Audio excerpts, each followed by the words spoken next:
Hello बच्चों, I am रश्मि और maths teacher. तो आज हम इस वीडियो में स्टार्ट कर रहे हैं एक्सरसाइज 9.3 का इंट्रोडक्शन। तो 9.3 हमारी पूरी ज्योमेट्रिक प्रोग्रेशन पे बेस्ड है। अभी हम एपी पूरा पढ़ चुके हैं, हमें अरिथमेटिक प्रोग्रेशन पूरा आता है। तो जो जो पॉइंट्स हमने उस 9.2 के इंट्रोडक्शन में पढ़े थे, सेम वही के वही पॉइंट है, लेकिन अब हमारी सीक्वेंस चेंज हो जाएगी। तो देखो, जब मैंने आपको 9.1 का इंट्रोडक्शन पढ़ाया था तो मैंने आपको दो तरह की यहाँ पे सीक्वेंस मैंने बताया था कि अरेंजमेंट जो नंबर होता है वो डिफाइनेट ऑर्डर में होना चाहिए। तो एपी भी एक सीक्वेंस है, जीपी भी एक सीक्वेंस है। तो किन दोनों में डिफरेंस क्या है?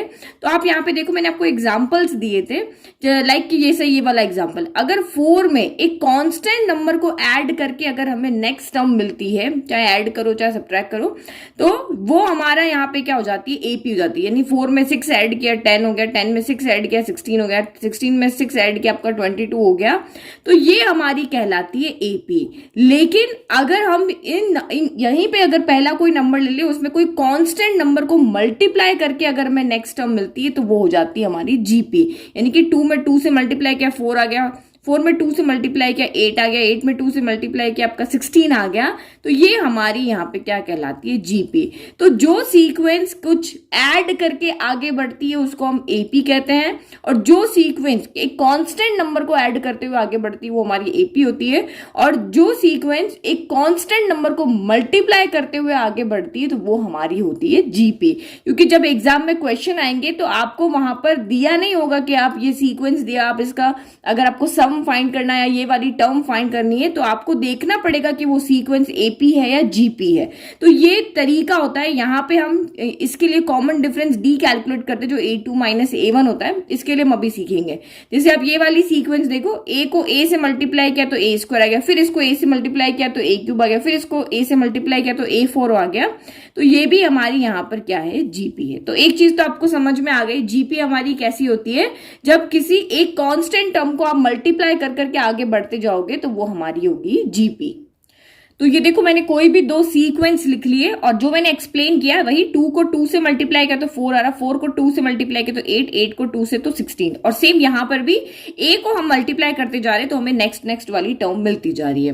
तो एपी में हम एक कांस्टेंट नंबर को ऐड करते थे, तो जब हम ऐड करते थे तो हम उसको कॉमन डिफरेंस कहते थे। वहां पे क्या कहते थे? Common difference. Common difference D हमारा क्या था? वहां पर a2 माइनस a1 था। लेकिन यहां पर हम एक कांस्टेंट नंबर को मल्टीप्लाई करते हुए आगे बढ़ रहे हैं, तो यहां पे हम उसको कॉमन डिफरेंस न कह के क्या कहेंगे? कॉमन रेशियो कहेंगे। जो ये कांस्टेंट नंबर मल्टीप्लाई हो रहा है ना, इसको हम कहेंगे कॉमन रेशियो। ओके, तो ये जो हमारी जीपी है इसका कॉमन रेशियो आपका 2 है, और ये जो हमारी जीपी है जिसका कॉमन रेशियो यहाँ पर a है। तो कॉमन यहाँ पे इस तरह की सीक्वेंस को हम क्या कहते हैं? ज्योमेट्रिक प्रोग्रेशन कहते हैं, जहां पर आपका कोई कांस्टेंट नंबर को मल्टीप्लाई करते करते हुए हम यहाँ पे आगे बढ़ते हैं। तो जैसे मैंने आपको एपी में बताया था कि अगर आपको किसी भी एपी की फर्स्ट टर्म पता है, ए पता है और डी पता है, तो आप कोई भी एपी वहां पे लिख सकते हो। सेम यहां पर भी ऐसा है, अगर आपको ए पता है और आर पता है, कॉमन रेशियो पता है, तो आप कोई भी एपी कोई भी जीपी यहां पर लिख सकते हो। ठीक है, तो फिर हम जनरल टर्म की बात करते हैं कि जनरल टर्म हम कैसे फाइंड करेंगे। जैसे एपी में जनरल टर्म आपकी क्या थी? A n equal to a plus n minus 1 into d थी। तो यहां पर भी जो हमारा सीक्वेंस है उसको वेरिएबल की फॉर्म में अगर हम देखें तो हम a1, a2, a3, a4 इस तरह से an से ही डिनोट करेंगे, जहां पे a1 क्या होगा? आपका फर्स्ट टर्म होगा, और इन दोनों के बीच में जो रेशियो आएगा, जिस नंबर को मल्टीप्लाई करते हैं हम आगे बढ़ रहे हैं, उसको हम कॉमन रेशियो कहेंगे। तो a1 या फिर उसको a कह दो, ये आपका यहाँ पे क्या होगा? फर्स्ट टर्म को हम दोनों ही में एपी जीपी में फर्स्ट टर्म को हम a से ही डिनोट करते हैं। नाउ अब हम जनरल टर्म देखते हैं कि कैसे जनरल टर्म फाइंड करते हैं। ठीक है, तो जनरल टर्म हम कैसे बनाते हैं? कोई एग्जांपल लेके बनाते हैं। देखो, लाइक मुझे कोई जीपी यहाँ पे लिखनी है, तो मेरा फर्स्ट टर्म मैं यहाँ पे ले लेती हूँ, कोई भी ले लें, 3 ले लेते हैं, और जो मेरा कॉमन रेशियो है वो ये यहाँ पे मैं 4 ले लेती हूँ। ठीक है, ये मैंने यहाँ पे 3 ले लिया, कॉमन रेशियो मैंने 4 ले लिया। तो एक और चीज देख लो, कॉमन रेशियो ये 2 हम फाइंड कैसे करेंगे, तो दिस डिवाइड बाय दिस, ये जो r होता है हमारा a2 अपॉन क्या होता है a1 होता है। तो अगर मैं यहाँ पे 4/2 कर दूंगी, वहां पे a2 माइनस a1 था, यहाँ पे a2 अपॉन a1 है, तो ये 4/2 आपका 2 आ जाएगा। और यहाँ पे अगर मुझे कॉमन रेशियो देखना है तो a2 कौन है, a स्क्वायर है, a1 कौन है, a है, तो a से एक पावर कैंसिल हो गई तो यहाँ पे a आ गया। तो ये कॉमन रेशियो फाइंड करने का हमारे पास फॉर्मूला होता है। तो लाइक देखो, a मेरे पास 3, r मेरे पास 4, अब मुझे जीपी लिखनी है, तो फर्स्ट टर्म तो हमारी वही होती है जो आपको दिया हुआ a1 इक्वल टू a, यानी कि 3 हो जाएगी। नाउ अब मैं यहाँ पे सेकंड टर्म लिखती हूँ, तो सेकंड टर्म मेरी यहाँ पे कैसे आती है, जो भी फर्स्ट टर्म है उसको आप r से मल्टीप्लाई कर लो, यानी 2 को 2 से मल्टीप्लाई कर दो 4 आ जाएगा। तो सेम यहाँ पे हम a को किससे मल्टीप्लाई कर देंगे, कॉमन रेशियो से। तो ये हो गया 3 इंटू 4, यानी कि मेरा यहाँ पे मुझे नेक्स्ट टर्म मिल गई है 12।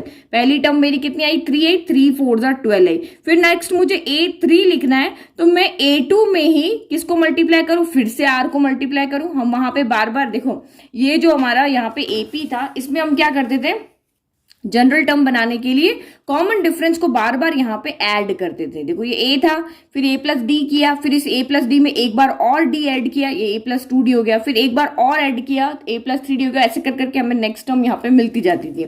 लेकिन इसमें आपको यहाँ पे क्या करना है, जो कॉमन रेशियो है उसको बार बार मल्टीप्लाई करना है। a3 हमारे पास, जैसे ये 4 आ गया, ये मेरे पास यहाँ पे क्या a2 है, अब a2 में फिर से कॉमन रेशियो को मल्टीप्लाई करो, तो मुझे a3 यहाँ पे चाहिए, तो मैं a2 के अंदर फिर से r से मल्टीप्लाई करूंगी। तो a2 कौन है मेरा, यहाँ पे AR है, AR को फिर से R से मल्टीप्लाई करो, यानी AR स्क्वायर मुझे मिल गया। तो A तो मेरा 3 है, R स्क्वायर यानी 4 का स्क्वायर हो गया, 4 का स्क्वायर हो गया 16, 16 3 यहाँ पे कितना हो गया आपका 48 हो गया। तो ये मेरी फर्स्ट टर्म मिल गई। तो देखो 4, इसको 3 को 4 से मल्टीप्लाई किया, 4 3 12, 12 4 48 हो गया। नाउ एक और टर्म लिखते हैं, उसके बाद हम जनरल टर्म लिखते हैं। अब A4 चाहिए, तो आप क्या करोगे, A3 जो हमारी टर्म है उसको फिर से R से मल्टीप्लाई करोगे। तो A3 आपकी कौन है, यहाँ पे AR स्क्वायर है, AR स्क्वायर को फिर से R से हमने मल्टीप्लाई किया, तो बेस सेम है, तो R की पावर क्या होती है, ऐड हो जाती है, तो ये AR क्यूब हो जाएगा। तो अब आप यहाँ पे क्या करो, सीधा या तो देख लो कि 48 को 4 से मल्टीप्लाई करना है, या फिर इस वेरिएबल की फॉर्म में देखना है, तो 3 हो गया और ये 4 का अब यहाँ पे क्यूब हो गया। तो 4 का क्यूब कितना हो जाएगा, 4 का क्यूब हो गया 64, 64 इंटू 3 आपका यहाँ पे हो गया 92। तो ये आपको समझ में आ गया। ऐसे ऐसे हमारी आगे एपी बढ़ती जा रही है। तो और हम A5 लिख रहे हैं, A6 लिख रहे हैं, A7 लिख रहे हैं, लेकिन यही हमें कहे कि आप इस एपी की आप यहाँ पे nth टर्म फाइंड करके बताओ, या फिर मुझे कोई कहे कि ये एपी इस तरह से चलती जा रही है, आप मुझे इसकी 10th टर्म फाइंड करके बताओ। तो हम ऐसे थोड़ी ना बार बार ऐसे कैलकुलेट करने की जाएंगे कि हम पहले A1 लिखेंगे, फिर A2, फिर A3, A4, फिर A5, A6, ऐसे कर करके हम आगे बढ़ेंगे। ऐसे नहीं करेंगे, हम एक फॉर्मूला बना करके लेकर के आएंगे जिसमें आप n की कोई भी वैल्यू, कोई भी टर्म आपको इस एपी की अगर फाइंड करनी है, तो बस आप जैसे हमने a plus n minus 1 into D वाला फॉर्मूला था, अब इस मुझे इस यहाँ पर एपी में मुझे चाहे 15th टर्म फाइंड करनी हो, चाहे 20th टर्म फाइंड करनी हो, n की जगह वैल्यू रखी, सॉल्व किया और हमारा यहाँ पे आंसर आ जाता था। ये देखो, अगर मुझे इसकी 6th टर्म फाइंड करनी थी तो मैं यहाँ पे क्या करती थी, a और d तो मुझे पता ही है, n मेरा 6 हो गया, सॉल्व किया और मेरा यहाँ पे आंसर आ जाता। तो मुझे इसके लिए भी कुछ जीपी के लिए भी कुछ ऐसा ही फॉर्मूला बनाना है। तो आप यहाँ पे एक पैटर्न समझो, आप पैटर्न समझोगे तो आपके सामने अपने आप फॉर्मूला आ जाएगा। देखो ए तो सभी जगह कांस्टेंट आ रहा है, ठीक है। अगर A1 लिख रहे हैं तो फर्स्ट टर्म तो हमारी A ही होती है, यहाँ R की पावर आप 0 मान लो, यहाँ पे जो हमारा कॉमन रेशियो है उसकी पावर यहाँ पे 0 है। A2 की अगर हम बात करें तो A तो वैसे का वैसे ही आ रहा है, लेकिन यहाँ पे सेकंड टर्म की हम जब बात कर रहे हैं तो R की पावर यहाँ पर 1 है। जब हम थर्ड टर्म की बात कर रहे हैं तो यहाँ पे R की पावर 2 है, मीन्स यहाँ से 1 कम है, यहाँ 1 है तो यहाँ R की पावर 0 है, यहाँ 2 है तो यहाँ R की पावर 1 है, यहाँ 3 है। अगर थर्ड टर्म की बात कर रहे हैं तो यहाँ R की पावर 2 है। अगर हम फोर्थ टर्म की बात करें तो यहाँ R की पावर 4 से 1 कम यानी 3 है। तो अगर मैं n की बात करती हूँ तो A तो मेरा यहाँ पे एज इट इज आ जाएगा और R की पावर जो भी यहाँ पे नंबर है उससे 1 कम यहाँ पे हो जाएगी। तो ये हमारा फॉर्मूले का डेरिवेशन। डेरिवेशन देखने से क्या होता है, आपको रटने की जरूरत नहीं पड़ती, आप इसको इजीली समझ सकते हो कि ये फॉर्मूला कैसे बना है। समझ में आ गया ना कि फर्स्ट टर्म में R पावर यहाँ 0 है, सेकंड में R पावर 1 है, थर्ड टर्म के लिए R पावर 2 है, फोर्थ के लिए R पावर 3 है, तो n के लिए क्या हो जाएगी, R पावर उससे कम n-1 हो जाएगी ना।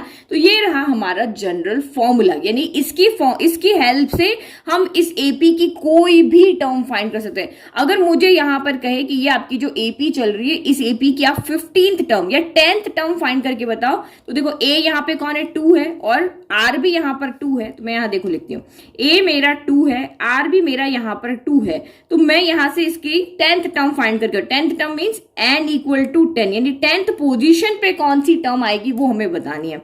तो a 10 इक्वल टू a कितना है 2, r यहाँ पे कितना है 2, चलो बहुत पावर बड़ी हो जाएगी ना तो कुछ छोटा ले लेते हैं, n इक्वल टू मैं 5 के लिए सॉल्व करके बताती हूँ। ठीक है, तो ये आपका यहाँ पे हो जाएगा 2 की पावर, यहाँ पे कितना हो गया, r भी 2 रख दिया, n माइनस 1 यानी 5 माइनस 1 हो गया, तो ये हो गया 2 इंटू 2 की पावर 4 हो गया, तो 2 की पावर 5 हो गया, ये पावर 1 बेस से पावर ऐड होती है, तो ये 2 पावर 5 हो गया। 2 पावर 5 कितना होता है 32, तो ये देखो मेरा 32 आंसर आ गया। तो ये देखो फिफ्थ टर्म इससे आगे वाली क्या आएगी, 16 इंटू 2 कितना हो जाएगा आपका यहाँ पे 32 हो गया।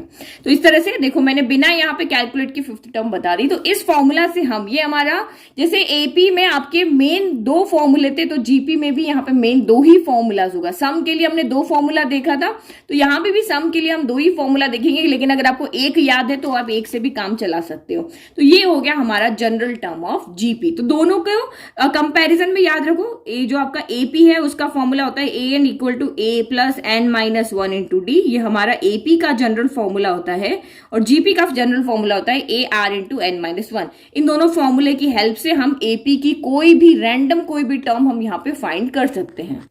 तो ये वाले फॉर्मूला में भी हमारे पास टोटल 4 वेरिएबल है। जैसे यहाँ पर हमारे पास 4 वेरिएबल थे, ए एन और डी, 4 में से कोई 3 अगर गिवन है तो हम इजीली चौथा फाइंड कर सकते थे। सेम यहाँ पर भी हमारे पास 4 वेरिएबल है, ए को हम फर्स्ट टर्म कहते हैं, आर को कॉमन रेशियो, एन को नंबर ऑफ टर्म्स जो कि एपी में होगी 5 है, 10 है, 15 है, फाइनाइट इनफाइनाइट दोनों हो सकती है, और ए एन हम यहाँ पे कहेंगे एंथ टर्म ऑफ एपी, यानी कि लास्ट टर्म कौन सी है, या पर्टिकुलर कोई भी आपको यहाँ पे टर्म कहते हैं वो आपकी nth term of an AP, यानी फिफ्थ टर्म कौन सी तो A5 हो जाएगा, सिक्स टर्म कौन सी तो A6 हो जाएगा। तो ये तो उसकी पोजीशन दिखा था। सिक्स टर्म मतलब n इक्वल टू 6 हो गया, और n इक्वल टू 6 पे कौन सी टर्म बैठी हुई है। जैसे मैं यहां पे कह दूं कि ये 1 2 3 4 5 है, इसका नेक्स्ट वाला मुझे A6 मिल जाएगा, a पावर 6 होगा ना। तो इस AP में 6th नंबर पे कौन सी टर्म है तो 1 2 3 4 5 6, तो n इक्वल टू तो आपका 6 हो जाएगा, और 6th नंबर पे टर्म कौन सी तो वो an हो जाएगा, an इक्वल टू A6 हो जाएगा। ये समझ में आ रहा है, ये इसमें आप बहुत कंफ्यूज होते हो n और an के अंदर। तो n तो पोजीशन बताता है, जैसे आप कार्डिनल नंबर ऑर्डिनल नंबर आपने पढ़े हुए ना उस तरह से। तो ये आपका यहाँ पे n तो इसकी पोजीशन बताएगा कि आपको उस प्लेस पे जाकर के देखना है कि उस प्लेस पे जो नंबर रखा हुआ है वो आपका an होता है। समझ में आ गया। नाउ नेक्स्ट देखो, नाउ ये हो गई हमारी डेफिनेशन। हमें हर चीज की डेफिनेशन जो भी हम यूज कर रहे हैं वर्ड्स, उनकी डेफिनेशन हमें पता होनी चाहिए, क्योंकि अब इस बार हमारे 1 मार्क के क्वेश्चन ज्यादा आने वाले हैं। तो ज्योमेट्रिक प्रोग्रेशन क्या होता है, अ सीक्वेंस। अब वो सीक्वेंस फाइनाइट भी हो सकता है और इनफाइनाइट भी हो सकता है। फाइनाइट मतलब उसमें लिमिटेड काउंटेबल टर्म हो, इनफाइनाइट मतलब आप उसमें टर्म्स को काउंट नहीं कर सकते हो, हमें नहीं पता उसमें कितनी टर्म है। तो a sequence is said to be a geometric progression, और उसको हम जीपी भी कहते हैं शॉर्ट फॉर्म में, if the ratio of any term to its preceding term is constant. मतलब जो भी जहां पर भी आपने पेन रख दिया उससे जस्ट प्रीसीडिंग वाली टर्म से अगर आप उसका रेशियो फाइंड करते हो, ratio means A2 upon A1 करते हो या A3 अपॉन A2 करते हो, वो आपका एक कांस्टेंट होना चाहिए। तो अगर A1 A2 A3 A4 सबसे AN से लेकर के ये कोई जीपी है, तो ये जीपी जब होगी जब AK+1 upon AK equal to R, यानी कांस्टेंट होगा। AK+1, ये K की जगह पे अगर मैं यहाँ पे 1 रखती हूँ तो K 1+1 A2 अपॉन A1 हो जाएगा, ये आपका सेम आना चाहिए। अगर K की जगह 2 रखा तो A3 अपॉन A2 ये आपका सेम आना चाहिए, ये कांस्टेंट आना चाहिए। और ये हमारा जनरल टर्म का फॉर्मूला हो गया, सबका मतलब हो गया AN means nth term of GP, A first term हो गया, R कॉमन रेशियो हो गया। तो जो भी पहले पढ़ाया उसका सारा समरी यहाँ पे लिख दिया, और n equal to number of terms होता है। तो इस फॉर्मूला की हेल्प से हम किसी भी जीपी की nth टर्म भी फाइंड कर सकते हैं, पर्टिकुलर टर्म भी फाइंड कर सकते हैं और nth टर्म भी फाइंड कर सकते हैं। तो देखो कैसे फाइंड करेंगे। ये मैंने कोई जीपी ली, जो मैंने आपको पहले एक्सप्लेन की थी ना एग्जाम्पल के लिए, वही मैंने यहाँ पे जीपी ली। अब इस जीपी की आप nth टर्म फाइंड करके बताओ कि इसकी nth टर्म क्या होगी। तो टर्म जब भी वर्ड आ रहा तो यही फॉर्मूला आपको लगाना है। तो कोई भी nth टर्म फाइंड करने के लिए हमारे पास फॉर्मूला है an equal to a r की पावर n-1। तो nth टर्म फाइंड करनी, दैट मीन्स n तो हमारा n ही है, बट a और r तो हम लिख सकते हैं। a आपका यहाँ से कितना है 2 है, और r आपका कितना हो जाएगा A2 अपॉन A1 हो जाएगा। तो A2 अपॉन A1 यानी 4/2 4/2, 2 के टेबल में ये आया 2, यानी ए भी हमारा 2 है, आर भी हमारा 2 है। अब आप इस फॉर्मूले में वैल्यू रखो, एन की जगह एन ही रखा, यहाँ पे 2 रखा, आर की जगह पे 2 रखा, एन -1 रख दिया। तो ये आपका यहाँ पे क्या हो गया, ये 2 × 2 की पावर n -1 हो गया। तो यहाँ 2 की पावर कितनी है, 1 है। बेस सेम होते तो पावर क्या हो जाती है आपकी, ऐड हो जाती। तो ये 2 की पावर n -1 और ये वाली पावर भी इसमें ऐड हो जाएगी। तो -1 से +1 कैंसिल हो गया। तो ये हमारी जो एपी है उसकी जनरल टर्म हो गई है, यानी nth टर्म हो गई है। तो अगर आप यहाँ पे n की जगह पे 1 रखोगे तो फर्स्ट टर्म मिल जाएगी। हम इसी तरह से तो करते हैं, ये हमारी जनरल टर्म है nth टर्म। अब इसमें n = 1 रखो फर्स्ट टर्म, n = 2 रखो तो 2 × 2 = 4 सेकंड टर्म, n = 3 रखा तो 2/3 आपकी थर्ड टर्म मिल जाएगी। तो हम इस फॉर्मूला से कोई पर्टिकुलर टर्म भी फाइंड कर सकते हैं और इससे हम एक यहाँ पे जनरल टर्म भी यहाँ पे फाइंड कर सकते हैं। सेम ये मैंने बता दिया। अब इसका आप ट्राई करके देखना, इसकी जनरल टर्म आपकी यहाँ पर क्या होगी, इस वाली की। ठीक है, चलो नेक्स्ट टॉपिक देखते हैं। नाउ नेक्स्ट, अगर हमें इसी सीक्वेंस यानी जीपी का अगर हमें सम करना है, इसकी टर्म्स का सम करना है, तो हमारी जीपी हमें इस तरह से मिलती है। फर्स्ट टर्म ए होती है, सेकंड हमारी a × r होती है, थर्ड हमारी AR² होती है। इस तरह से हमारी जीपी चलती रहती है। तो इसको हम फर्स्ट टर्म A1 कहते हैं, इसको हम A2 कहते हैं, ये A3 होती है, A4 होती है और ये हमारी nth टर्म होती है। तो फॉर्मूला, दो फॉर्मूलाज है यहाँ पे, बुक में भी आपको दोनों फॉर्मूला ही दिया हुआ है। तो Sn = a 1 - r power n upon 1 - r होता है। तो ये ध्यान रखना, 1 एक तरफ होता है और r एक तरफ होता है। बस ये सिंपल फॉर्मूला है। a तो सभी जगह मल्टीप्लाई हो रहा है, वहां भी हो रहा था, वहां ऐड हो रहा था, यहाँ पे हमारा अलग है। तो a तो आपका एज इट इज आ गया, लेकिन यहाँ पे 1 - r की पावर n अपॉन 1 - r होगा। और ये फॉर्मूला कुछ नहीं है, अगर आप न्यूमरेटर से माइनस और डिनोमिनेटर से माइनस कॉमन ले लेते हो तो r पावर n -1 हो जाएगा, जो नेगेटिव वो पॉजिटिव हो जाएगा, पॉजिटिव नेगेटिव हो जाएगा। सेम यहाँ पर भी जो नेगेटिव वो यहाँ पे क्या हो गया, अच्छा यहाँ उल्टा लिख दिया, r -1 होगा यहाँ पे। ठीक है, तो ये नीचे से भी आप यहाँ पे डिनोमिनेटर से भी अगर आप नेगेटिव लेते हो तो ये नेगेटिव पॉजिटिव हो गया, पॉजिटिव नेगेटिव हो गया, ऊपर से भी एक माइनस आया, नीचे से भी एक माइनस आया, दोनों कैंसिल कर दो, तो ये फॉर्मूला हो गया। अब आपके टीचर आपको क्या कहेंगे, वो आपके सामने दो कंडीशन रखेंगे। वो आपको कहेंगे कि जब आपका r यहाँ पर >1 हो तब आपको ये वाला फॉर्मूला यूज करना है, यानी r 1 से बड़ा होना चाहिए। वो कहेंगे r अगर >1 है तो ये वाला फॉर्मूला यूज करो, और r जब 1 से छोटा है, क्योंकि 1 में से r को सब्ट्रैक्ट करें तो वो कह रहे हैं कि जब r 1 से छोटा हो तब आप ये वाला फॉर्मूला यूज करना। बट ऐसा कोई लॉजिक नहीं है, क्योंकि मैंने अभी बताया ये दोनों फॉर्मूला सेम है, बस नेगेटिव कॉमन लेके और हमने किया। अगर ऊपर नेगेटिव आ रहा है तो नीचे भी नेगेटिव आएगा और वो सॉल्व होकर वही आंसर यहाँ पे आ जाएगा। तो ऐसा कोई जरूरी नहीं, एक फॉर्मूला आप यहाँ पे याद रख लो, दोनों में से एक याद रख लिया तो ये क्वेश्चन हो जाएगा। लेकिन r की एक कंडीशन और यहाँ पे होती है कि r जो है वो आपका 1 के इक्वल नहीं होना चाहिए। r 1 से बड़ा हो सकता है, r 1 से छोटा हो सकता है, लेकिन r 1 के इक्वल नहीं होना चाहिए। तो ये आपके 1 मार्क का क्वेश्चन बनता है कि सम का फॉर्मूला, अगर कोई एपी आपको दी हुई है और उसमें अगर r = आपका 1 है और उन सब का आप यहाँ पे सम करो तो क्या आपका आंसर आएगा। तो यहाँ पे देखो, ये मेरी एक यहाँ पे जीपी है, तो इसमें r = 1 हो गया, तो ये a का, तो ये देखो अब यहाँ पे क्या हो जाएगा, अगर मैं r = 1 रखती हूँ, इफ r = 1 है तो जीपी मेरी यहाँ पे क्या हो जाएगी, फर्स्ट टर्म तो a ही रही, दूसरी टर्म a, r की जगह 1 रखा तो 1 × a हो गया, फिर 1 का स्क्वायर 1 हो गया, 1 × a हो गया, फिर से 1 का क्यूब 1 हो गया, 1 × a हो गया। इस तरह से चलते रहे और r की पावर यहाँ पे क्या है, 1 की पावर है ना, 1 की पावर में कुछ भी हो तो वही a रहेगा। तो ये जीपी क्या हो गई, सेम एक कांस्टेंट नंबर को बार बार यहाँ पे ऐड कर रहे हो, ये हमारी यहाँ पे जीपी होगी। तो इसका सम क्या हो जाएगा, इसका सम यहाँ पे हो जाएगा, इसको हम Sn से डिनोट करेंगे। तो जैसे आपने यहाँ पे देखा ना, इस तरह 1 + 1 + 1 1 + 1 + 1, इसको n टाइम आप यहाँ पे ऐड करते जाओ। कितनी टाइम्स, n टाइम्स 1 को ऐड करते जाओ, तो इसका सम किसके इक्वल आएगा, n के इक्वल आएगा। किसके इक्वल, n के इक्वल। यानी पहली टर्म चाहिए यहाँ पर, यानी सिर्फ एक टर्म का सम, तो n = 1 तो वो एक ही आ गया। n = हमने 2 रखा तो 1 + 1 2 हो गया, n = 5 रखा तो 1 + 1 + 1 + 1 यानी 5 टाइम 1, तो यहाँ पे सम आपका 5 हो जाएगा। तो जैसे इस तरह से यहाँ पे हम सम देखते हैं, 2 2 2 होगा तो 2n हो जाएगा, 3 3 3 होगा तो 3n हो जाएगा, 4 4 4 4 4 n टाइम ऐड करेंगे तो 4n हो जाएगा। वैसे a को हम n टाइम्स, ये a यहाँ पे कितनी टाइम्स है, n टाइम्स यहाँ पे ऐड करेंगे तो ये आपका यहाँ पे क्या हो जाएगा, Sn क्या हो जाएगा, an हो जाएगा, या Na कह सकते हो।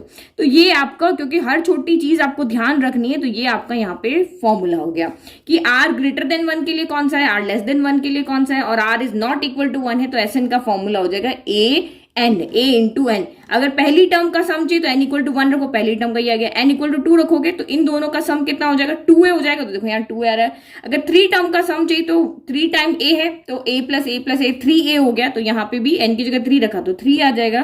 तो ये हमारे पास यहाँ पे फॉर्मूला है, ठीक है। सेम कांस्टेंट नंबर बार बार ऐड हो रहा है तो Sn इक्वल टू an हो जाएगा। इन दोनों में से आप कोई भी फॉर्मूला याद रख लो, इसको भी याद रखने की जरूरत नहीं है। जब 1 माइनस आर हो रहा है तो ये कह रहा है आर आपका 1 से छोटा होना चाहिए, यहाँ वैल्यू नेगेटिव नहीं चाहिए तो आर छोटा होना चाहिए। आर माइनस 1 है तो आर आपका यहाँ पे 1 से क्या होना चाहिए, बड़ा होना चाहिए। बस ये 3 फॉर्मूलाज आपको याद रखने हैं।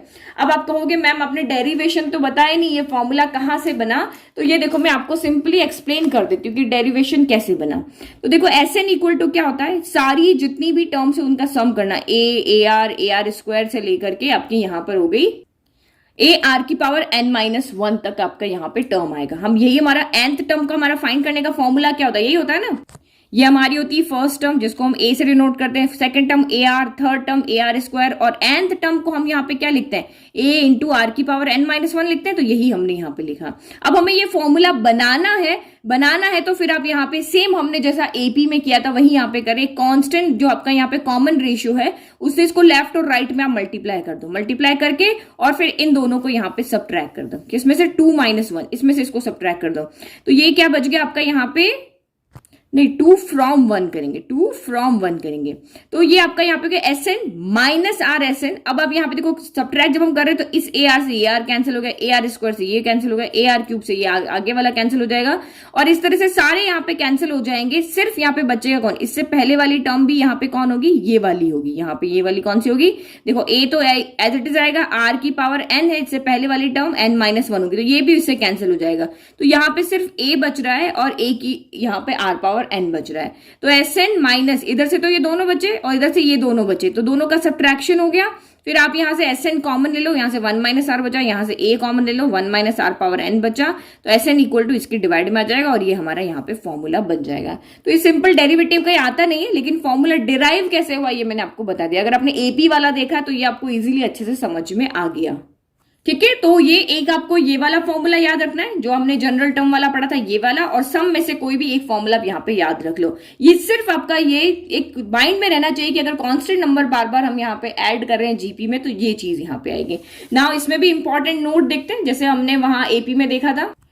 तो आप यहाँ पे देखो जैसे हमने एपी में देखा था कि अगर हमें कोई क्वेश्चन आता है और जहां हमें दिया हुआ है कि if sum of 3 term and product of that 3 term is given, अगर हमें उस क्वेश्चन में दिया है कि अगर किसी एपी की 3 टर्म का सम ये है और उस 3 टर्म का प्रोडक्ट ये है और आपको एपी फाइंड करनी है, तो हम वहां पे टर्म्स का सिलेक्शन कैसे करेंगे। हम लेट करते हैं ना भाई, ये हमारी टर्म होगी, हम लेट करके क्वेश्चन को सॉल्व करते हैं। तो वो सिलेक्शन एक स्पेसिफिक सिलेक्शन होना चाहिए, रैंडम आप A1 A2 A3 या A plus D A plus 2D ये नहीं कर सकते हो। सिलेक्शन हमें इस तरह से करना होता है कि हमारा क्वेश्चन इजीली सॉल्व हो जाए। तो जब एपी की बात आई थी तो मैंने कहा था कि जब भी आपका ऑड नंबर का सिलेक्शन होगा तो कॉमन डिफरेंस, यहाँ पे कॉमन डिफरेंस जो होगा वो आपका D होगा। तो बीच में A रखेंगे, इधर A माइनस D होगा, इधर A प्लस D होगा। फिर 4 नंबर के लिए हमने यहाँ पे 4 टर्म होगी तो यहाँ पे जो कॉमन डिफरेंस होगा वो 2D का होगा, और इस तरह से हम सिलेक्शन करेंगे। तो ये याद रखने की चीज है जो आपको यहाँ पे इंपॉर्टेंट नोट इसीलिए लिखा है। तो सेम का सेम यहाँ पे हमारा जीपी में भी होगा कि आपको अगर क्वेश्चन में दिया हुआ है कि कोई भी एक जीपी है जिसकी 3 टर्म का सम ये है और 3 टर्म का प्रोडक्ट ये है, आप हमें जीपी फाइंड करके दिखाओ, तो हम उन 3 टर्म को कैसे लेट करेंगे उसका एक पैटर्न होता है, वो पैटर्न आपको यहाँ पे याद रखना है। तो अगर आपको कहा कि सिलेक्शन ऑफ टर्म, हम पहले से उन टर्म को कैसे सेलेक्ट करेंगे, तो आपको कहा है कि आप 3 टर्म यहाँ पे फाइंड करके बताओ कि जिनका सम और प्रोडक्ट यहाँ पे ये होता है। तो बहुत सिंपल हलवा क्वेश्चन हो जाएगा अगर आपको ये यहाँ पे ये सिर्फ आपने टर्म माइंड में रख लिया। तो जैसे वहां पे कॉमन डिफरेंस आपका डी था तो यहाँ पे कॉमन रेशियो ओनली आपका क्या होगा, आर होगा, जब भी ऑड होगा तब। तो यहाँ पे क्या हो जाएगा, बीच में जैसे हमने वहां पर बीच में क्या रखा था, हमने बीच में वहां पर ए रखा था तो यहाँ भी हम ए रखेंगे। इधर ए माइनस डी, इधर ए प्लस डी था तो इधर हम ए अपॉन आर कर देंगे और इधर ए इंटू आर कर देंगे। मतलब इधर सब्ट्रैक्ट और इधर प्लस कर रहे थे, देखो इधर ऐड किया तो उसका अपोजिट इधर सब्ट्रैक्ट कर रहे थे, तो इसमें इधर मल्टीप्लाई करें तो इधर डिवाइड कर रहे हैं। तो वहां इस तरह से आप लॉजिक बना के याद रख लो कि 3 और 5 टर्म की बात आती है तो बीच में ए आएगा और जो कॉमन रेशियो होगा वो आर होगा। कॉमन रेशियो आर क्यों कह रही हूँ, देखो ए आर अपॉन ए करोगे तो आर ही आ रहा है ना, तो कॉमन रेशियो तो आर ही आ रहा है, तो ये आपका यहाँ होगा। लेकिन अगर आपको 4 टर्म्स कहते हैं, क्योंकि जब भी ऑड नंबर होते हैं तो बीच में हमें बीच में एक ही टर्म आती है, लेकिन जब आपको इवन नंबर हो जाता है तो बीच में 2 टर्म आती है। तो यहाँ पे आपको बीच में 2 टर्म कैसे रखनी है, तो ये वाली रखनी है। देखो यहाँ पे कॉमन रेशियो आपका कितना होगा, आर स्क्वायर होगा। यहाँ पे कॉमन रेशियो आर होगा, यहाँ कॉमन रेशियो आर स्क्वायर होगा। जैसे वहां कॉमन रेशियो डी था और इसके लिए कॉमन रेशियो 2d था, तो ये इसका डबल हो गया। तो ये याद रखना बहुत सिंपल है।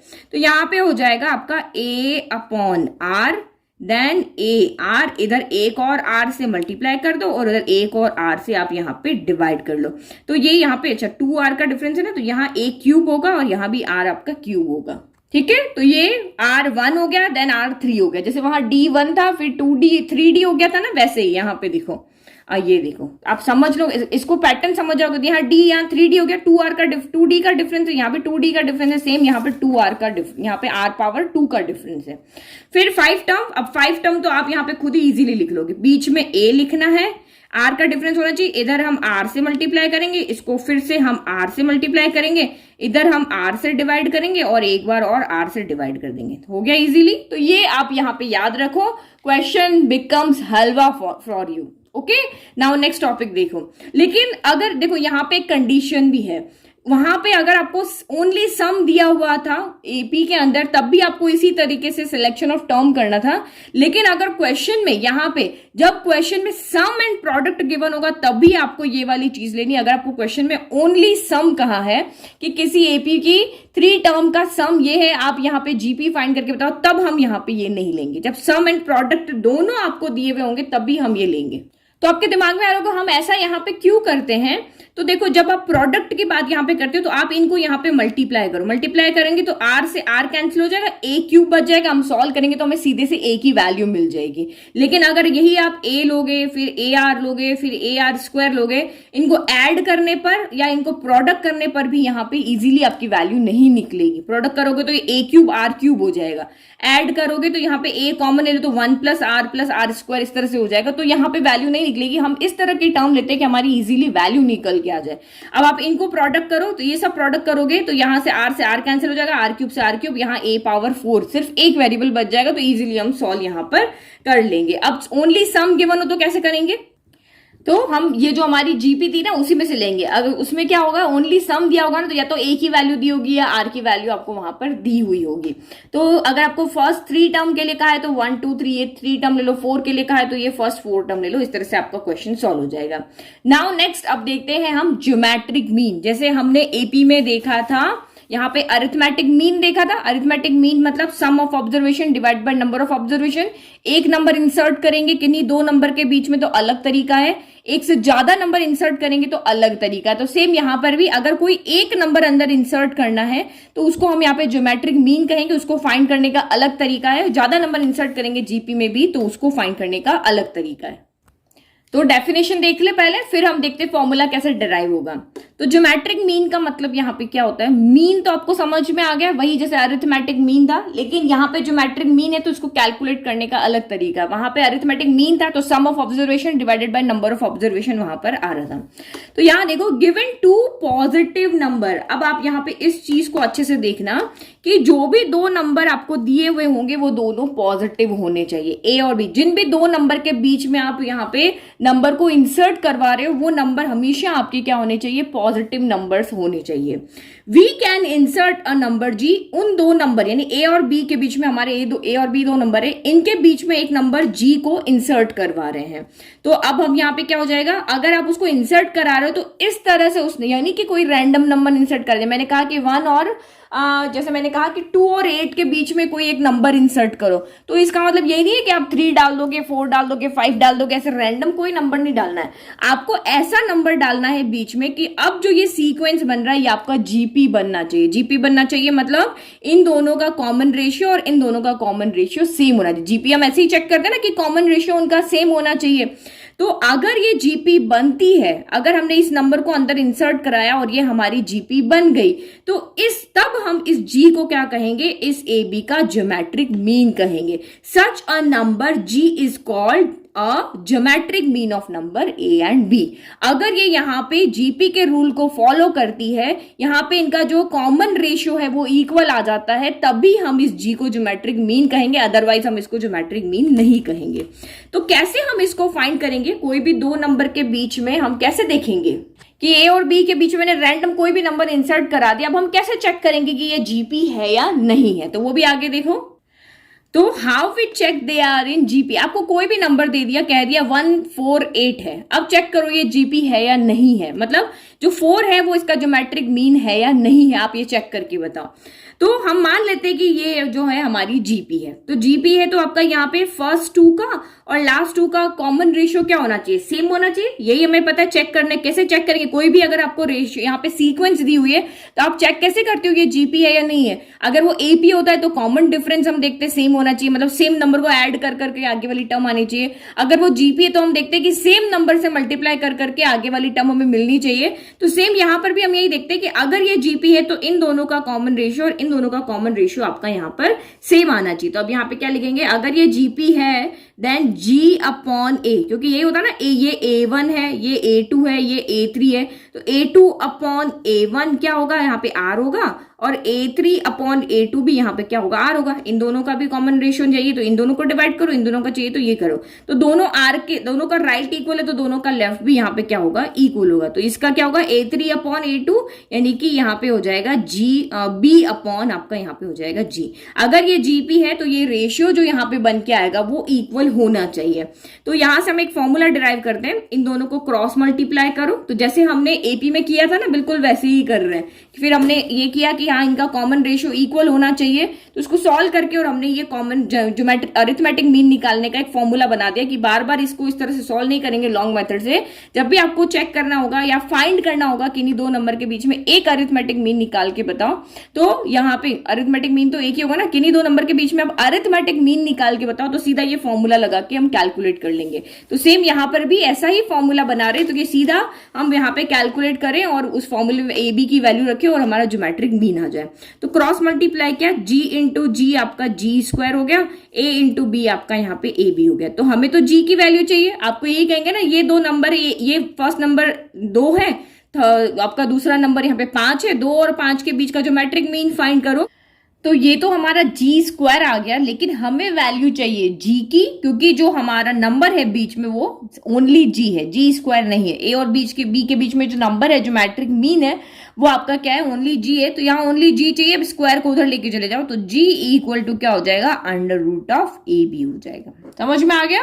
तो अगर कोई भी दो नंबर दिए हुए और आपको कहे कि इसके बीच में आप एक नंबर इंसर्ट कराओ और इस तरह से कराओ कि तीनों नंबर आपके जीपी की फॉर्म में आने चाहिए, दैट मीन्स कि A2 upon A1 equal to A3 upon A2 होना चाहिए वहां पर। तो जी उस जी को फाइंड करना है, उस नंबर को फाइंड करना है, तो ये वाला फॉर्मूला है। सीधा से यहाँ पे ए बी पुट कर लो, और ए बी तो आपको क्वेश्चन में दिए हुए होंगे, जैसे 2 और 8 के बीच में नंबर इंसर्ट करना है, तो ए आपका 2 हो गया, बी आपका 8 हो गया, और इस तरह से हम इसको सॉल्व कर लेंगे। नाउ एक एग्जाम्पल देखते हैं। Find a number between 2 and 8 so that the resulting sequence is GP। तो वही हमारा फॉर्मूला, सिर्फ एक नंबर इंसर्ट कराना, तो सीधा फॉर्मूले के पास यहाँ पे चले जाओ, फॉर्मूला रख लो। और बिना फॉर्मूले के अगर आपको सॉल्व करना तो ऐसे भी आप इसको सॉल्व कर सकते हो कि अगर ये आपके रिजल्टिंग सीक्वेंस जीपी होना चाहिए, बीच में जी चाहिए, तो हमें पता है कि आर जो है कॉमन रेशियो जो है वो हमारा इक्वल होना चाहिए दोनों कंडीशन में। तो दोनों मेथड से आप सॉल्व कर सकते हो, लेकिन फॉर्मूला आपको याद है तो आप सीधा फॉर्मूला लो, 2 और ए और बी इसमें पुट कर लो, सॉल्व करो। आपका स्क्वायर से रूट कैंसिल हो गया, 16 को हम 4 स्क्वायर लिख सकते हैं, तो रूट से स्क्वायर कैंसिल हो गया, तो यहाँ पे +-4 हो गया, यानी +4 रखोगे तब भी एक यहाँ पे जीपी बन जाएगा, और ये अगर -4 रखोगे तब भी आपका ये एक जीपी बन जाएगा। तो ये हो गया हमारे, यहाँ तक हो गया हमारा एक नंबर इंसर्ट कराते हैं। लेकिन अब फिर से आपके दिमाग में वही क्वेश्चन आएगा कि मैम एक नंबर तो इंसर्ट करा लिया, अगर ज्यादा नंबर इंसर्ट कराना है तो कौन सा तरीका है, कैसे हम उसको सॉल्व करेंगे? क्योंकि आपने जब एपी करवाया था तो हमें डी फाइंड करने का एक फॉर्मूला भी बताया था और डायरेक्ट मेथड भी बताया था। ये देखो, ये हमने जब एपी के अंदर किया था, given any 2 numbers A and B, insert and numbers between them so that resulting sequence is an AP। अब हम यहाँ पे करेंगे GP। तो सेम वही प्रोसीजर रहेगा, फर्स्ट टर्म यहाँ पे फर्स्ट ही रहेगी, सेकंड A प्लस D होता है तो वहां A R हो जाएगा, और इस तरह से सॉल्व करेंगे। तो हमें D फाइंड करने का, यानी कि R फाइंड करने का यहाँ भी एक फॉर्मूला मिल जाएगा। और अगर R फॉर्मूला से नहीं फाइंड करना तो सिंपल तरीका क्या है, दोनों हम यहाँ पे देखेंगे अभी।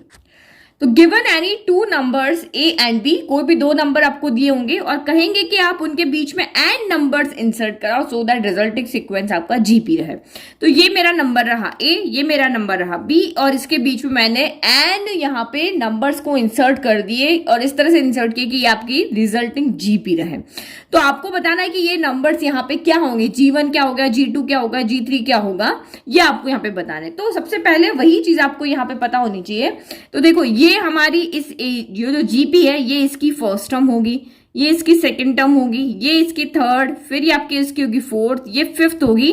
ऐसे करते करते करते ये आपकी यहाँ पे ये वाली कौन सी होगी, तो देखो G1 की अगर हम बात करें सेकंड टर्म है तो ये आपका यहाँ पे इस एपी की जो G1 है वो फर्स्ट यहाँ पे सेकंड टर्म है, G2 जो है वो इस एपी की थर्ड टर्म है, G3 जो है वो इस एपी की फोर्थ टर्म है, और G4 जो है वो इस एपी की फिफ्थ टर्म है। मतलब G4 यहाँ पे एक नंबर बढ़ के आ रही है। ये अगर हम यहाँ पे जो हमने नंबर इंसर्ट किए हैं उसका खुद का नंबर तो G4 है, लेकिन एपी में वो कौन से नंबर की टर्म है, फिफ्थ नंबर की टर्म है। तो ये 2 है तो ये 3 है, ये 3 है तो 4 है, 4 है तो 5 है। तो ये आपका यहाँ पे क्या हो जाएगा, ये n है तो इसका मतलब ये कौन सी हो जाएगी, n+1th नंबर की टर्म हो जाएगी। और ये जो BO है वो कौन सी हो जाएगी, n+2th नंबर की यहाँ पे क्या हो जाएगी, टर्म हो जाएगी। समझ में आ गया। तो यही चीज आपको हमेशा जब भी क्वेश्चन इस तरह के करोगे तब भी आपको यहाँ पे ध्यान रखना है। अब आप मुझे बताओ फर्स्ट टर्म तो हमारी फर्स्ट ही टर्म होती है, इसको अगर हमें फाइंड करना है तो फर्स्ट टर्म के लिए तो ए ही होता है। सेकंड टर्म फाइंड करना है तो हमारा फॉर्मूला होता है, वो क्या होता है हमारा यहाँ पर कि an equal to a r की पावर n-1, यही फॉर्मूला होता है। तो मुझे अगर सेकंड टर्म चाहिए तो n की जगह मैं 2 रखूंगी तो 2-1 यानी ये a r से आएगा।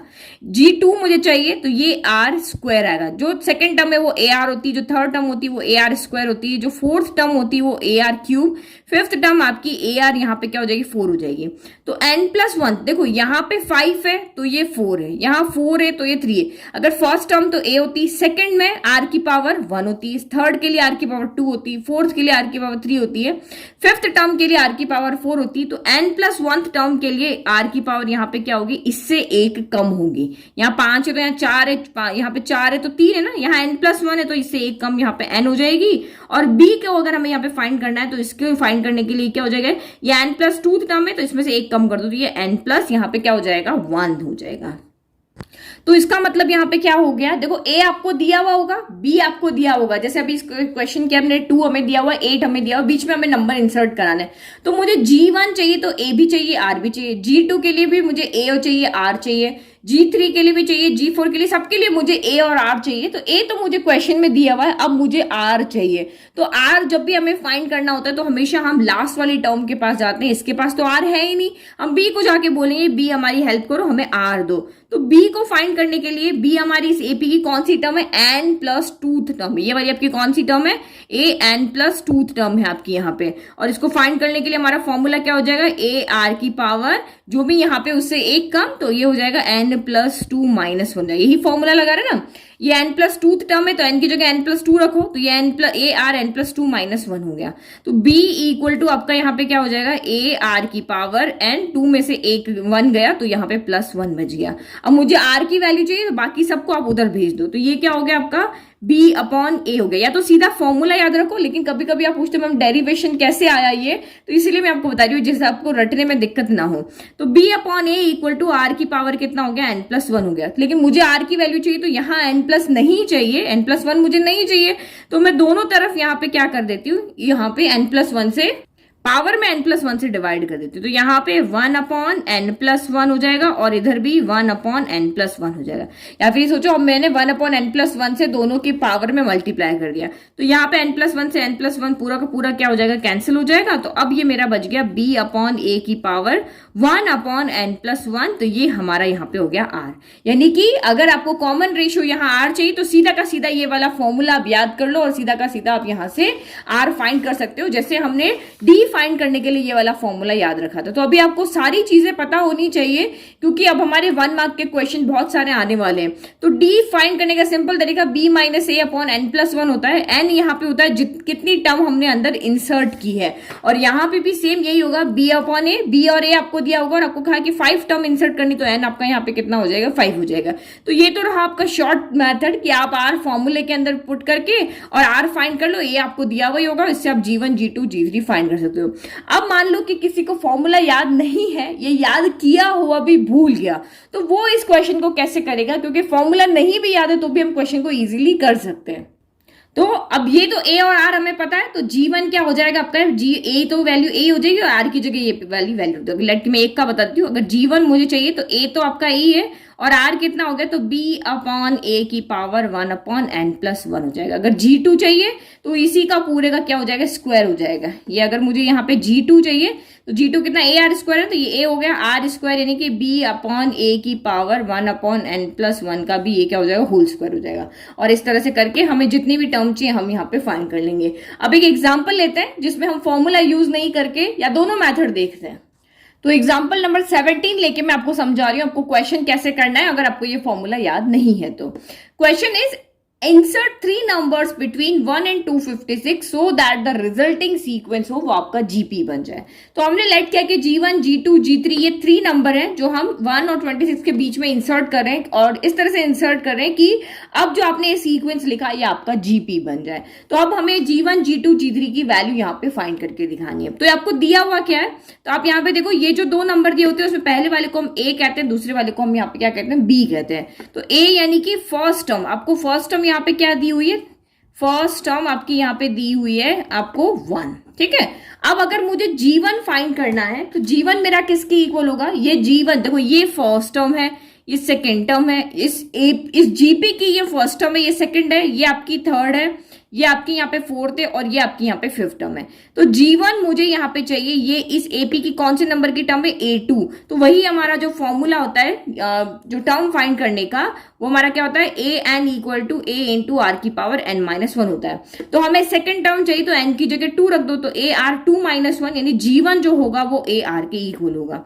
देन G2 किसके होगा, तो G2 हमारा होगा, यहाँ पे n की जगह 2 रख दो, तो AR की पावर यहाँ पे नहीं, सॉरी G2 जो है वो हमारी AP की थर्ड टर्म है, तो n की जगह पे हम क्या रखेंगे, देखो G2 इस AP की 1 2 थर्ड टर्म है, तो n की जगह 3 रखेंगे, तो AR 3 माइनस 1 यानी AR स्क्वायर हो गया। और G3 जो है वो हमारी AP की फोर्थ टर्म है, फोर्थ टर्म के लिए n की जगह 4 रखेंगे, तो AR 4 माइनस 1 यानी AR यहाँ पे क्यूब हो गया।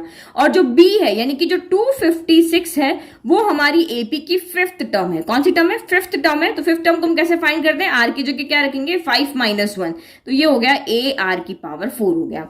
तो अब मुझे यहाँ पे ये तो समझ में आ गया कि G1 के लिए AR से फाइंड करेंगे, G2 को AR स्क्वायर से, G3 को AR क्यूब से फाइंड करेंगे।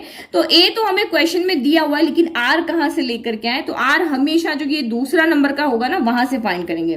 क्यों, क्योंकि देखो यहाँ पे क्या दिया हुआ है कि AR की पावर 4 जो है वो 256 है। तो A की वैल्यू तो मुझे पता है, मैं इसके पास गई हेल्प मांगने, भाई मुझे R निकाल के दो, तो इसने कहा A यहाँ पे पुट करो और R ले लो, तो मैंने A यहाँ पे पुट किया, तो 1 इंटू R की पावर 4 जो हो गया वो 256 हो गया।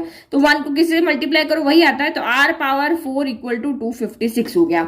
अब लेफ्ट में अगर पावर है तो राइट में भी पावर होना चाहिए, और या तो बेस सेम होने चाहिए या फिर पावर सेम होना चाहिए, तभी हम इसको सॉल्व कर सकते हैं। तो ये छोटे छोटे लॉजिक है जो आपको यहाँ पे ध्यान रखना है। तो हम यहाँ पे क्या करते हैं, 256 के फैक्टर बनाते हैं और देखते हैं कि ये, क्योंकि ये R है ये नंबर है तो बेस तो सेम नहीं हो सकता, तो हम ऐसा कुछ करें कि यहाँ भी इस 256 को किस पावर 4 में लिख सके। तो 2 के टेबल में आया 1 टाइम, फिर आपका यहाँ पे आया 2 टाइम, 8 टाइम, अगेन 2 के टेबल में आया 6 टाइम, और ये आपका यहाँ पे आया 4 टाइम, फिर 2 के टेबल में 3 टाइम, 2 टाइम, अगेन 2 के टेबल में 1 टाइम, और ये आपका है 6 टाइम, अगेन 2 के टेबल में 8 टाइम, देन 2 के टेबल में 4 टाइम, देन 2 के टेबल में 2 टाइम, और ये 2 टाइम 1।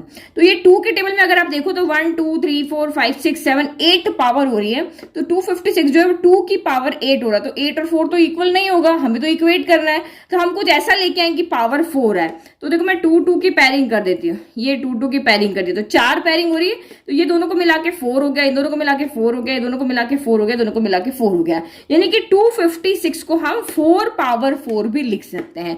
तो अब अब मेरा काम हो गया, मुझे जो चाहिए था r power 4 equal to 4 power 4 हो गया, इस तरह से हो गया ना। तो अब पावर सेम है, ऊपर पावर सेम है, तो that means r equal to आपका यहाँ पे क्या हो जाएगा, प्लस माइनस 4 हो जाएगा। प्लस माइनस क्यों आया, क्योंकि ये पॉजिटिव है ना, अब मैं यहाँ पे प्लस के 4 का यहाँ पे पावर 4 को, क्योंकि ये तो इवन पावर है, तो प्लस के 4 की पावर करूं या माइनस के 4 की पावर करूं, आंसर एक है आएगा। जैसे देखो एक्स स्क्वायर अगर मेरा 2 है तो एक्स इक्वल टू क्या होता है, plus minus under root of 2 नहीं होता है, क्योंकि प्लस के 2 का स्क्वायर भी 2 होता है, माइनस के 2 का स्क्वायर भी 2 होता है। तो यहां से मेरी दो वैल्यू हो गई यार की, प्लस 4 हो गई और माइनस 4 हो गई।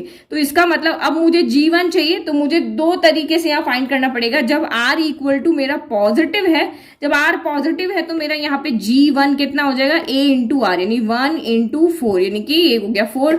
g2 कितना हो जाएगा यहाँ पे 1 इंटू आर स्क्वायर, तो ये हो गया 4 का स्क्वायर, तो ये हो गया 4 का स्क्वायर 16 हो गया। और g3 मेरा यहाँ पे कितना हो जाएगा 1 इंटू आर का क्यूब, यानी 4 का क्यूब, 4 का क्यूब कितना होता है 64, तो ये मेरा 64 हो गया। और यही r अगर मेरा -4 है, तो अब g1 कितना हो जाएगा यहाँ पे, a इंटू आर है ना, g1 a इंटू आर है, तो ये हो गया 1 इंटू -4, ये हो गया -4। g2 कितना हो जाएगा, तो ये हो जाएगा 1 इंटू -4 का स्क्वायर, तो -4 का स्क्वायर भी क्या होता है आपका 16 होता है। माइनस का स्क्वायर प्लस होता है, जब भी पावर यहाँ पे इवन हो जाती है तो वो नेगेटिव पॉजिटिव हो जाता है। और g3 कितना हो जाएगा मेरा 1 तो एज इट इज है -4 का क्यूब, अब पावर यहाँ पे ऑड है तो यहाँ पे क्या आएगा नेगेटिव आएगा, और 4 का क्यूब कितना होता है 64 होता है।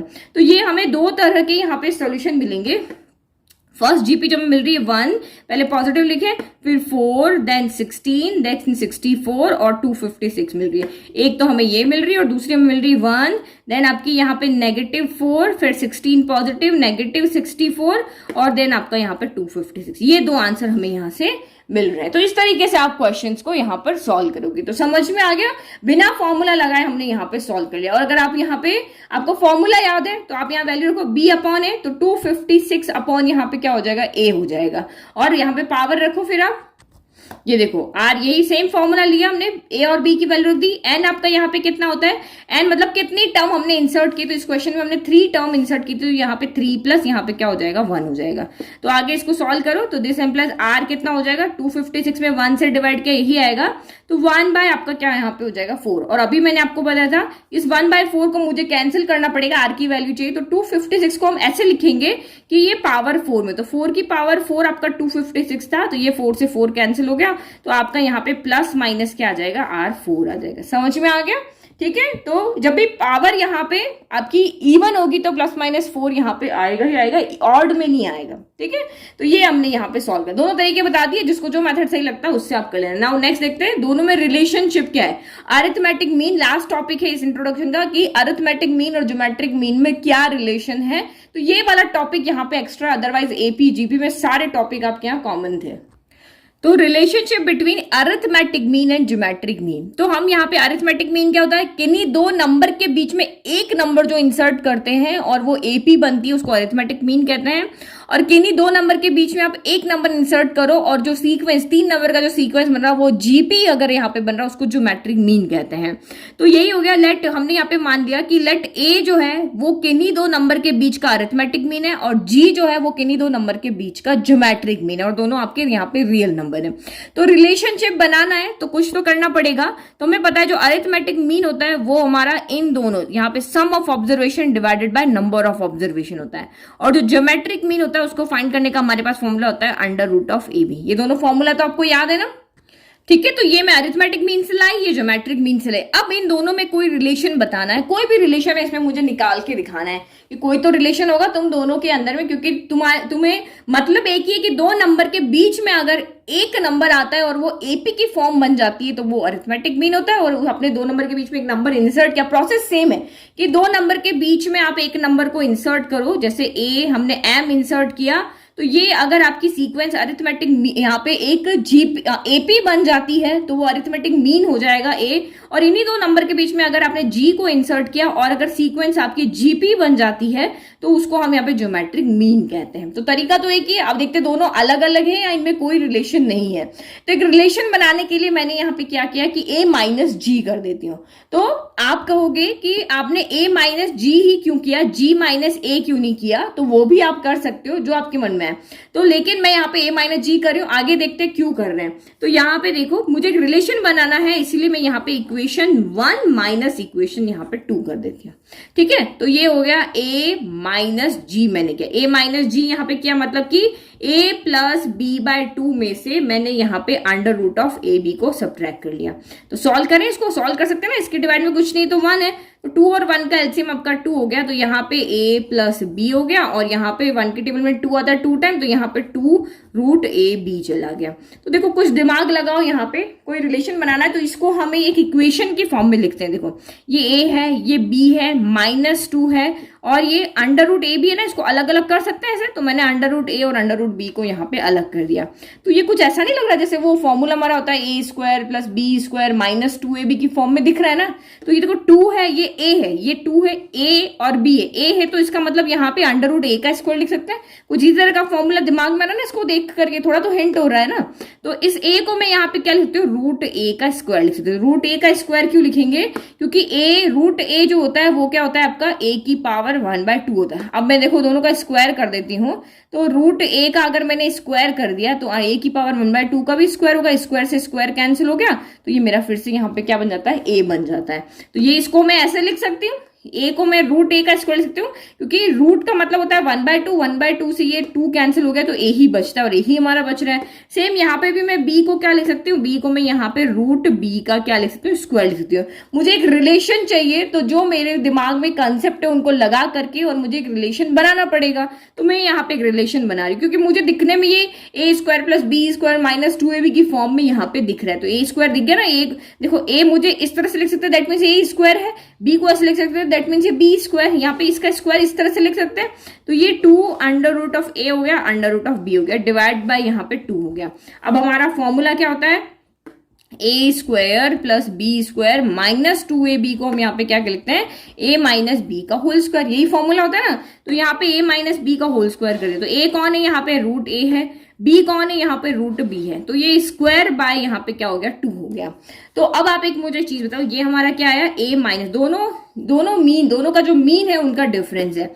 तो मुझे बताओ किसी भी नंबर का स्क्वायर कर दो, कोई भी नंबर उठा के देख लो, नेगेटिव लो पॉजिटिव लो, कोई भी नंबर लो, उस नंबर का अगर आप स्क्वायर करते हो तो वो हमेशा ग्रेटर देन इक्वल टू 0 होगी, क्योंकि स्क्वायर किया तो नेगेटिव भी आपकी पॉजिटिव हो जाएगी, पॉजिटिव तो आपकी वैसे ही पॉजिटिव रहेगी। तो किसी भी नंबर का जो स्क्वायर हो, चाहे a प्लस बी का whole square, a minus B का होल स्क्वायर, ये हमेशा वैल्यू आपकी ग्रेटर के या फिर इक्वल 0 हो सकती है। जैसे हमने कितनी बार इससे पहले नहीं पढ़ा, x² है, दैट मीन्स वो हमेशा 0 से बड़ा होगा या 0 के जो इक्वल होगा। तो सेम यहाँ पे भी यही होगा। तो इसका मतलब a माइनस जी में है, अगर ये वाली वैल्यू जो है वो हमेशा मेरे, और 2 तो वैसे आपको पॉजिटिव दिख रहा है, तो किसी भी यहाँ पे बड़ी वैल्यू में या पॉजिटिव वैल्यू में 2 से डिवाइड करो, आंसर आपका पॉजिटिव ही रहना ना।